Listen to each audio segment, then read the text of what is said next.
Hola, soy Angie Liliana González Ramírez. Me encuentro realizando el curso de microbiología en la Universidad Nacional Abierta y a Distancia. A continuación, mediante el siguiente video, pretendo demostrar la apropiación de conocimientos con respecto al desarrollo de la guía de la tarea 2. En el primer punto, vamos a hablar de los aspectos de los que dependen las actividades microbianas y los aspectos que influyen en la velocidad en que se dan estas actividades. Las actividades microbianas se dan mediante la interacción de microorganismos con otros organismos y su ambiente. Esto depende de los siguientes factores: especies de microorganismos, el tamaño de sus poblaciones, fisiología de los microorganismos en su determinado hábitat y los factores que influyen o que controlan la velocidad en que se dan estas actividades son las cantidades de nutrientes, las condiciones físicas y químicas que se encuentran dentro del ecosistema. Es importante resaltar que una buena actividad microbiana está directamente relacionada por la presencia óptima de dichas condiciones que permiten el desarrollo de los procesos metabólicos de bacterias, hongos, algas, activos insectos, entre otros, y de su acción sobre los sustratos orgánicos.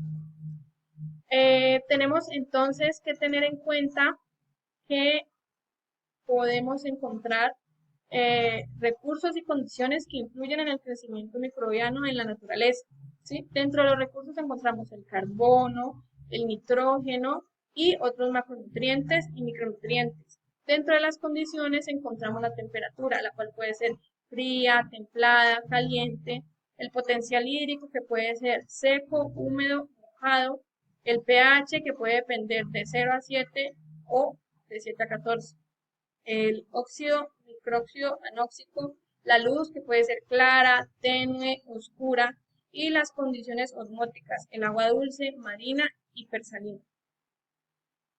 Para el punto 2 del desarrollo de la guía hablábamos de qué es una comunidad microbiana.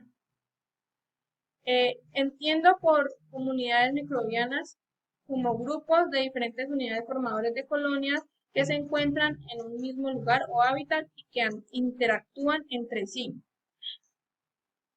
Bueno, eh, también tenemos para el punto siguiente la pregunta de por qué se da la competencia entre microorganismos en el suelo y por qué favorece cooperar. La competencia de los microorganismos se puede dar por la cantidad de los recursos disponibles en su hábitat. Este resultado puede variar dependiendo de factores como la tasa de captación de nutrientes, las tasas metabólicas inherentes y la velocidad de crecimiento de cada microorganismo. Cooperar es favorable porque permite que los microorganismos puedan realizar ciertos procesos que no podrían desarrollar individualmente, ¿sí? Esto se conoce como sintrófilo. En el ciclo anóxico del carbono, este tipo de asociaciones son de gran importancia. También hay cooperación metabólica en actividades de organismos que llevan a cabo metabolismos complementarios, como es el caso de las transformaciones metabólicas que se dan eh, en el caso de las microorganismos, las células procariotas nitrificantes. Para el siguiente punto, en el que tenemos la curva de crecimiento de una población. Para la curva de crecimiento de una población bacteriana, tenemos que se da en 4 fases: latencia, exponencial, estacionaria y muerte. En la fase de latencia es cuando se inocula en un medio fresco, el crecimiento empieza tras este periodo. Según los antecedentes del inóculo, la naturaleza del medio y las condiciones de crecimiento puede ser breve o extenso. Se da que cuando el inóculo se lleva de un medio, cuando el inóculo que se lleva a un nuevo medio está en fase exponencial y tiene las mismas condiciones de clima, de temperatura, esta pasa inmediatamente a fase exponencial. Cuando el inóculo es una bacteria vieja, ahí sí empieza con su fase de latencia porque no tiene las condiciones todavía a nivel celular para empezar el crecimiento. En la fase exponencial, la población de células se duplica en intervalos regulares durante un tiempo corto o largo según los recursos disponibles y otros factores. Para la fase estacionaria, el crecimiento exponencial es limitado y cuando éste cesa porque se agotan los nutrientes en el medio o porque se acumulan los desechos del organismo, la población entra en la fase estacionaria. Para la fase de muerte, se produce siguiendo una función exponencial. Es mucho más lenta que la fase de crecimiento exponencial. Y en un cultivo puede haber células viables durante meses o incluso años. Para continuar con el punto 5, tenemos en cuanto a la revisión del artículo que nos pusieron allí en la guía, vamos a explicar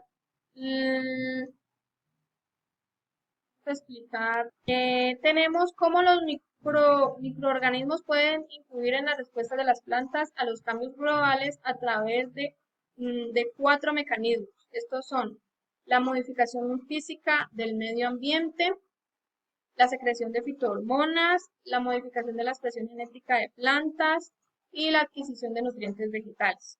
En la modificación física del medio ambiente, tenemos que el microorganismo posee sustancias que pueden alterar físicamente el entorno abiótico, por ejemplo, o en este caso, el suelo.